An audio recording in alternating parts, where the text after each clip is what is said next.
I'm from San Diego Supercomputer Center. You might be already familiar with the center. I see some familiar faces. Great to see you.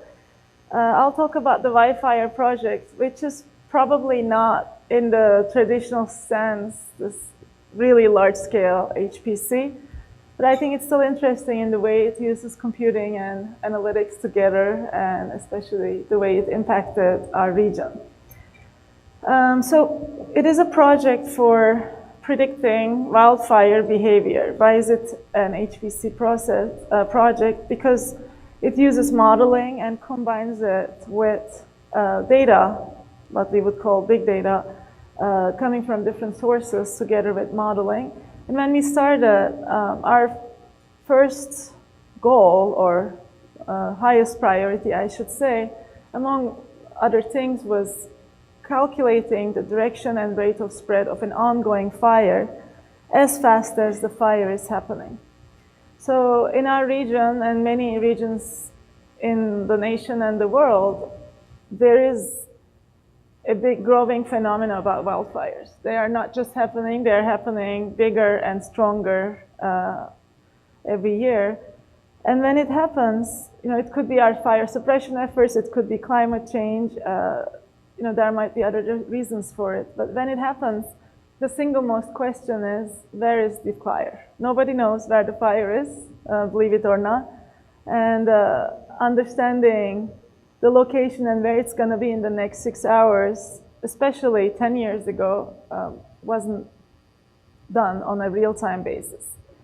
But what was there when we got started was networks, real-time sensor networks, especially in the San Diego region. We had the High Performance Wireless Research and Education Network, HPRAN, that was built in the year 2000, starting year 2000 with National Science Foundation support. We had access to limited satellite imagery, near real-time data management tools. We had the means to get the data through the network and communicate to different cyber infrastructure systems. We had definitely really well-made operational wildfire modeling tools and research fire modeling tools built by the fire modeling community. And in our region, we had also the connectivity to emergency command centers. So it was a special environment to actually test these ideas and create a test bed that could be a model for other regions. And we said we'll do it before, during, and after a firestorm, the way we call them, because they burn for days and it's really hard to get ahead of them or control them.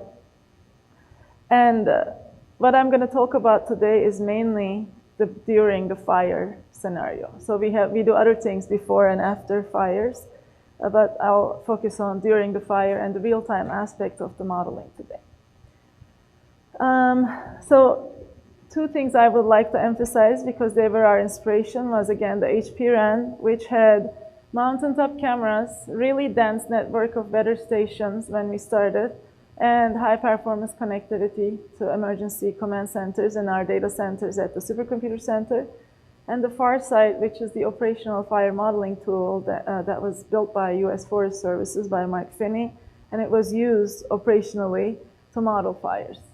When I mean operationally, I really mean fire behavior analysts take the tool, they make sure they bring all the inputs of the tool together and model a fire. But this effort took about 3-4 hours, and it still does without use of such tools, because the main part of it is making sure all the data we are putting in and the parameterization of the models are done correctly. And manually, it can take a pretty long time to pull everything together. So we started with some research questions. We had all these sensor data, and this was about year 2008 when I'm talking about 10 years ago. Can we make that data useful? Can we reduce the dimensionality of it and communicate that programmatically to analytical and visual platforms? And can we also do more than that and combine it with real-time physical models? Can we run Farsight, for instance, or other research fire modeling tools in real time and dynamically adjust them using data assimilation and other techniques to learn about the behavior of the fire from real-time data and adjust the models. And at the same time, can we use this for training and dissemination and literally operational firefighting efforts? And the metric we set to ourselves was if we could do this in 15 minutes time. So every 15 minutes we have a moving fire model and we learn more from the models. We would call ourselves, prototypically at that time, successful. Now we are able to do this in 2 minutes, and we don't call it ourselves a prototype now. We become actually unexpectedly an operational tool thanks to that. So this movie, we were funded after some prototypes and proposal efforts. We were funded around 2012, and this movie that I'll show was done by National Science Foundation in 2014. When it comes to fighting wildfires, strong winds can make a bad situation much worse. You can't control a wind-driven fire. The best you can do is get out ahead and try and evacuate the personnel and keep the personnel safe. Thank goodness it's not coming north. It's not burning north, it's burning west. University of California, San Diego computer scientist Ilkay Altintas is using cutting-edge technology to help firefighters and other first responders get a jump on fast-moving wildfires. As we collect images every minute or every 5 minutes, we can stitch those together and turn them into videos. With support from the National Science Foundation, Altintas and her interdisciplinary team are developing a cyber infrastructure system called WIFIRE.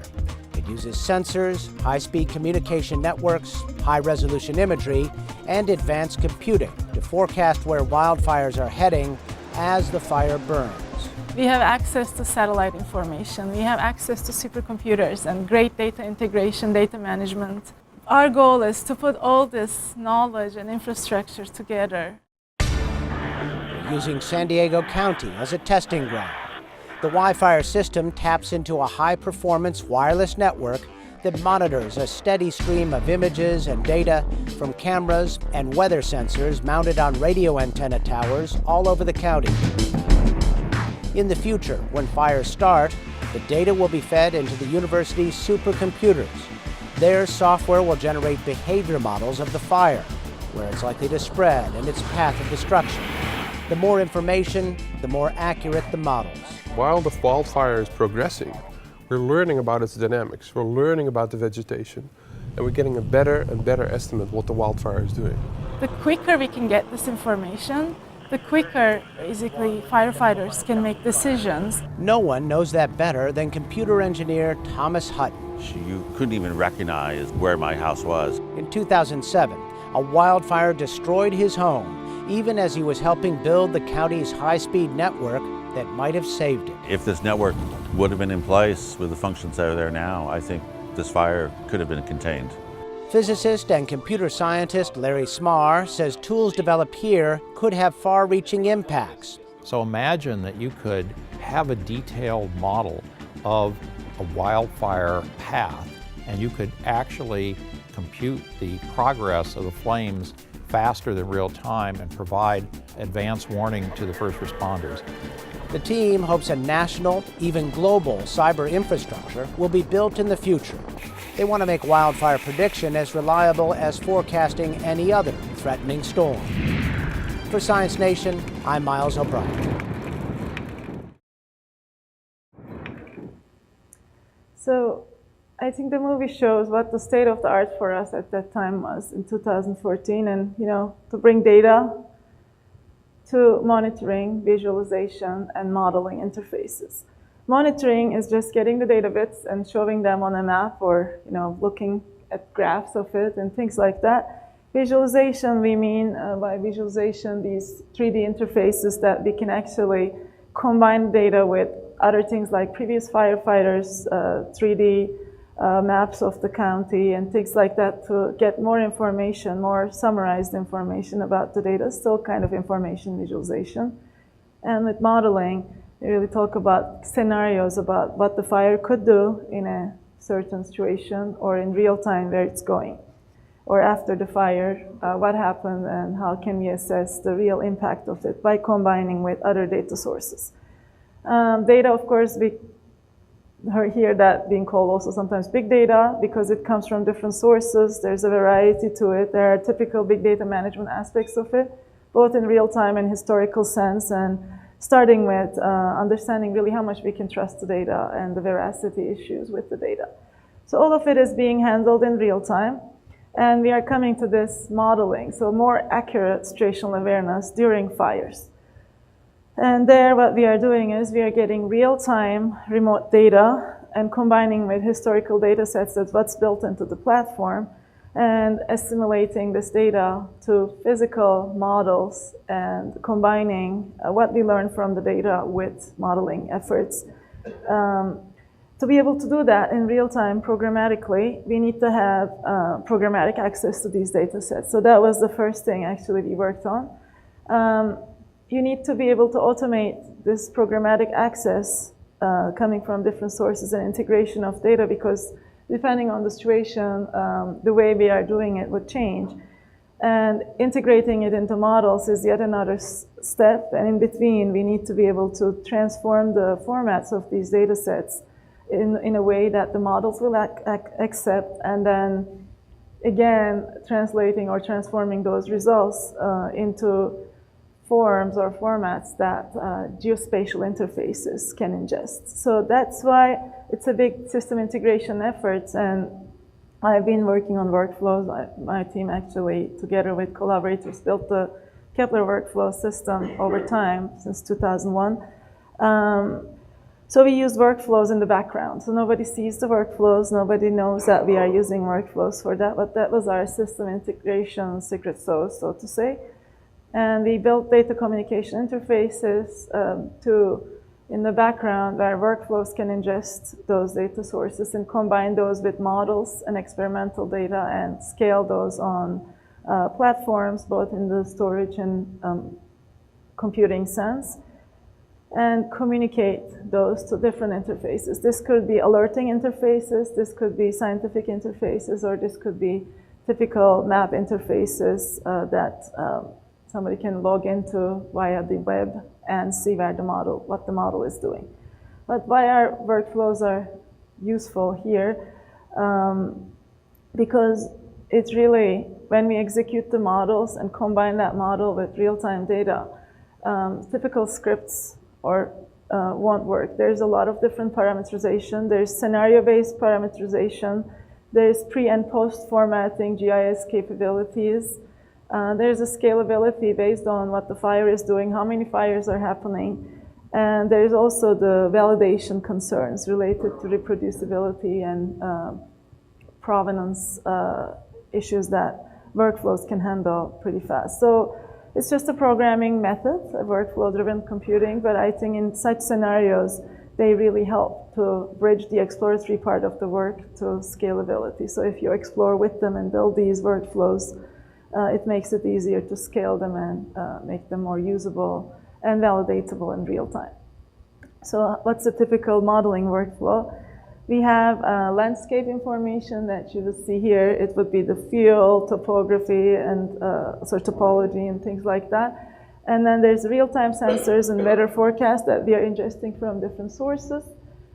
The idea is that we bring together these and run Farsight and other fire models. We have some experimental models that is not a part of the operational tool. And over time, as you get more readings about the fire perimeter or the weather, circulate and sort of close the loop between what we know about the ongoing fire and what the models did. And the results communicate that to a monitoring and mapping interface for others to understand what's going on. So that's the closed loop model that many different disciplines and scenarios apply these days. So operational wildfire model on that left side gives us an information about the fire front. Right? We have the actual wildfire, and then it gets compared, so to say, with parameter and state estimation techniques and assimilated for the next step. So as the fire moves and as we get more perimeter and other information about the fire, you could see the model actually sort of moving and changing direction based on the latest information. This is one part, but there's also a lot of things that goes on before and after the fire about modeling. These fires happen, for instance, during Santa Ana conditions. And normally, if you have a sensor, you can say that sensor is reading a Santa Ana condition. That means your wind is above a certain speed and temperature is above a certain value and humidity is below a certain value. You can call that a Santa Ana condition. But just because you have a sensor in a mountaintop and you detected Santa Ana there, doesn't mean that there's Santa Ana everywhere, right? There's this, even in San Diego, you would see those pins, yellow pins coming up. Those are the Santa Ana alerts that the system, HPRN systems used to send. But it really is limited information, because if I live close to that, is that really a Santa Ana condition? Is that really an alert? Where is the Santa Ana affecting? So taking even that information and communicating that to a model, so we can actually in real time understand what area is this wind condition affecting. So Wind Ninja is a model that we use for that. So to be able to do that using Wind Ninja at that time, this is a couple of years old, and we are not using this anymore actually, but it's just an example. You need to model the tiles that Wind Ninja can handle. So we need to find where is the closest sensor, and then model the whole tile, and model them separately. Those are 50 kilometer by 50 kilometer tiles. You need to tile up the county and model all of them in parallel. And not do it once, right? Every, in this case, 10 minutes. You need to also do it over time. So this takes some computing. It's not the traditional, interconnected parallel computing, so to say. You can do something to actually make the models more efficiently, of course, but it takes coordination of that parallelization of both the tiles, stitching of that information, because the boundaries of tiles and things like that needs to be taught carefully as well. And then over time, create these models. But when you get those model results, how are you going to communicate that? That's a part of that too. So what these tools do is we build also OpenGIS tools into workflow platforms, at the Kepler in this case. We call it GeoKepler. And you need to take it through some steps automatically to communicate those to a map. And in the end, instead of those pins, you get the areas at least. You get the red coverage areas. Why are we not using that today? Because we learned actually over time, we have a typical information on the wind, but each region experiences Santa Ana differently. So it's not just building the models, but doing it location specific. This is the personalized or precision aspect of that. When we look at 3 years worth of Santa Ana conditions, we notice that for every region of San Diego around those weather stations, Santa Ana means something different. That's why when you have a Santa Ana region, some alerts, some regions won't burn, but is there going to be a day that it's really a Santa Ana condition and it's really fire conditions for that area? So there are so many different ways to curate data sets to communicate those to models, and that's a big part of the work here as well.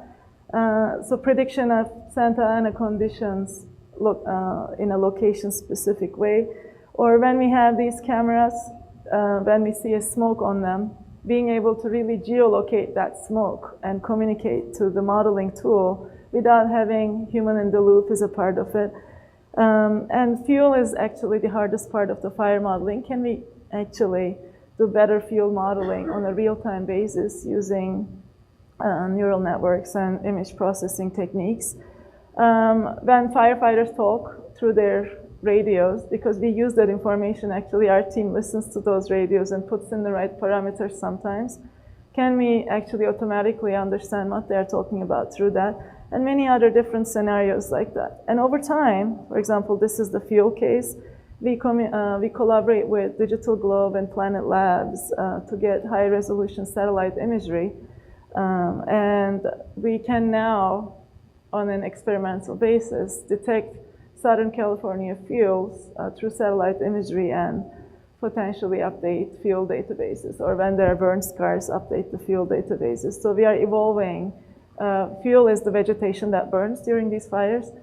we are evolving what we know about the vulnerability of the environment on an ongoing basis, rather than getting them from manual processes every 2 years. Because at best, field models, field databases are 2 years old, the way it's being done now, because they are done on previous snapshots of the environment with manual effort. So we built all these in the background, and the thing was to communicate that to who can use it. Public can use it. Of course, researchers can use the platform and the data communication interfaces for their research. That was also a part of the work. But how would a firefighter use it? And this actually changed course for us, the project, when I got a call from the LA fire chief, and they wanted to use the tool. Suddenly we're like, okay, we can give you the workflows, but it's not going to really work. So how do we communicate the output of the model? That was where the FireMap tool came from. And its architecture is a typical gateway architecture, so to say. There's the application front end, and in the end, there's services for communication to data sources that are federated, data sources, PostGIS and file-based data sources that we collect. Whatever we can't federate on an ongoing real-time basis, we actually save some of them. And then communication of all of these, plus the execution of the workflows through REST interfaces to the web front end. Some of the FireMap layers are satellite information, fuel, and things like that I'll show in a second. And in the background here, you see the Farsight workflow running and being communicated to the interface. And how would the model be parameterized?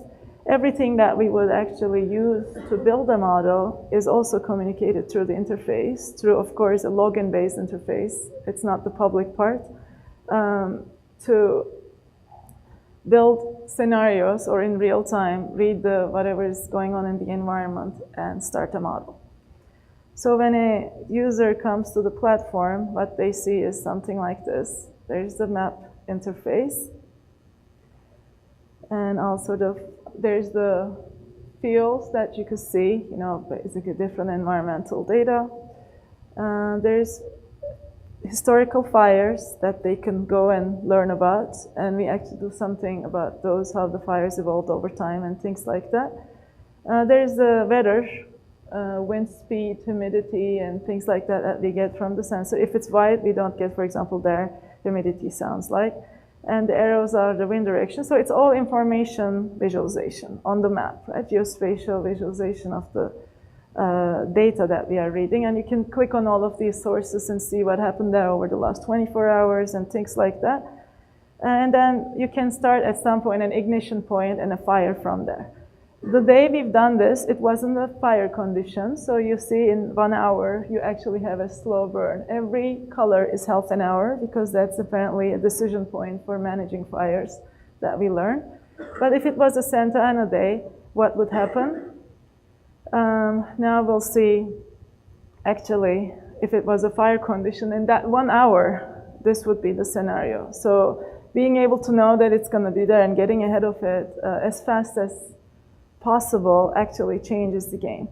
And what happens when we get new perimeters, just like we have here, this is actually a historical fire perimeter, an evolution of that. We can also go back to what happened, and during the fire we can do this in real time too.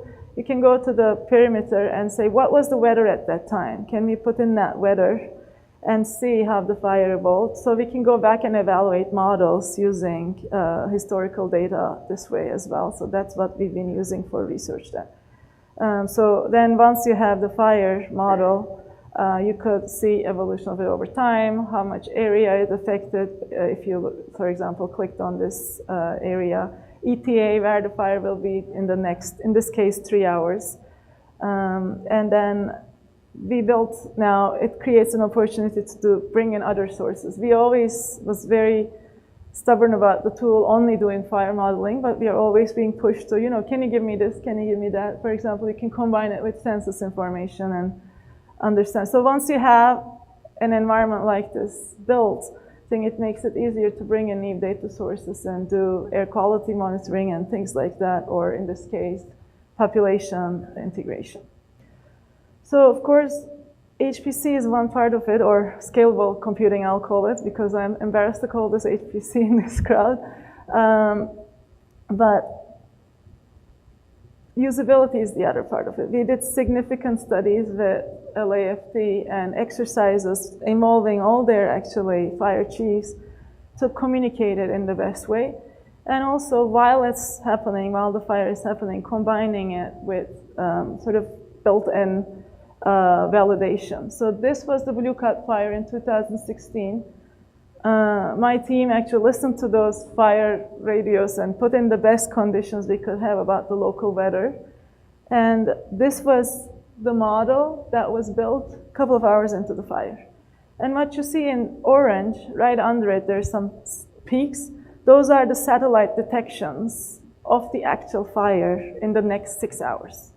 So we could see in a lot of the cases they are right under, but of course scientifically it's not the evaluation, but it's good enough for the users, sort of. They want fast, they don't want accurate in this case. So I think it's important to trust the system that way and be able to give the tools to them rather than, my take on it was, it's not accurate enough, you won't be able to use it initially. But we noticed they actually made good use of it. When we think of models, we always think it's not going to be accurate enough. But in the usability sense there, once you communicate it to them, they were able to make use of it. And now every fire, they'll be using it. Also, different cameras got integrated over time in different regions and things like that. Because again, using the HPC middleware and all those techniques, we were able to make things extensible rather than static, clunky interfaces. And come 2017, we had devastating fires over fall, and the public learned about it. Modeling tools, again, it's not available to the public, but the rest of the information is now viewable. And we can bring all these different alerts and air quality and announced fire perimeters by the authorities. We had 800,000, and more than that actually, unique visitors on the site, and 8 million hits over those fires. So it's a significant number, I think, in terms of the societal impact of the HPC. These are the LA fires in December. We were able to also be a part of a public-private partnership with San Diego Fire Department and General Atomics. Now, we didn't have those fire perimeters. When we started, actually everybody laughed at me that we'll never get that data. LA fire chief told me that he's gonna, give me their helicopter data. And over time now, whenever a fire happens, SDFD, San Diego Fire Department, gets called, General Atomics, King Air, and their sort of manned aircraft goes up. They collect real-time infrared information, basically the fire perimeters for us on an ongoing basis. And then we start the modeling, and it gets communicated to the state system. So I think if we start showing these cases and the usability of these cases, they'll make their way into the system. Of course, everything is case dependent, and maybe this was, for example, the lilac fire we had. This fire started, this one was modeled. The moment the fire started, a fire chief modeled the fire. And then 3 hours into it, GA aircraft was up, we got the first perimeter, we were able to do the model based on that and the conditions. Then their IR died, we got a really bad perimeter, we didn't use that because it didn't make sense. Then at 7 p.m., over time we had some more, but the aircraft went up again. And at that point, we were at the dispatch center, and we were able to ask more detailed fire perimeters, because the higher resolution this information will be, the more we are learning about the fire itself. So this is 7 p.m., this is 12 a.m. The fire was moving really west, and the wind was still strong. 1:55 a.m., we asked for more details on the fire front. The back, we didn't care anymore, but the fire front, and we were able to model that. And at 3:30 a.m., we were experimenting with things, and we noticed suddenly we modeled it and it died. So suddenly what happened? Oh, the wind died, actually. Then they were able to directly tell all the aircraft to come down and observe it until the morning and things like that. But before that, they might assume it's going to happen overnight. Of course, they are manually monitoring it, but it wouldn't be this fast, I think, the way decisions were made. And this is state system, and the visualization changes, right? There's definitely the communication and visualization. And then once it's in the state system, you can do evacuation routes, and based on that, they were able to actually build this evacuation order, so where the fire is going to be and things like that. And Thomas Fire, now the biggest fire in California, it was actually way after we were called in December 17th. And there it was used for doing use case scenarios. If we burn here, if we do back burns to manage the fire, what would be the effect of that and things like that. And when you look at the Thomas Fire, they actually had 3 Santa Ana conditions in a row. Like this is the first one, second one, and the third one. So it burned for more than 40 days. So we are really talking about these large-scale events in these scenarios. And these are satellite readings. What you're seeing here is a quick movie generated from those satellite readings. And through the platform now, you can go and play those and see really what happened that way. I think I already went through these. So now what we switched to is, for the operational part of the tool, a subscription model with different fire departments, so it sustains itself. And we are extending to different hazards and, of course, working with the research community to extend the capabilities of the platforms more. And it's always a team effort. Team science and collaboration, I think, in these scenarios is the future. And we had, what I want to emphasize here is actually that middle point. We had undergrads, high school students, PhD students, master students involved in it because we were able to build it in a programmable way. So every box in that programmatic interface can be a work of an individual or a student, or they can contribute to those boxes. So everyone knows how their contribution fits. I think that's really a great way to motivate and train students to be able to participate in such scenarios. Thank you, and again, thanks for the opportunity to present.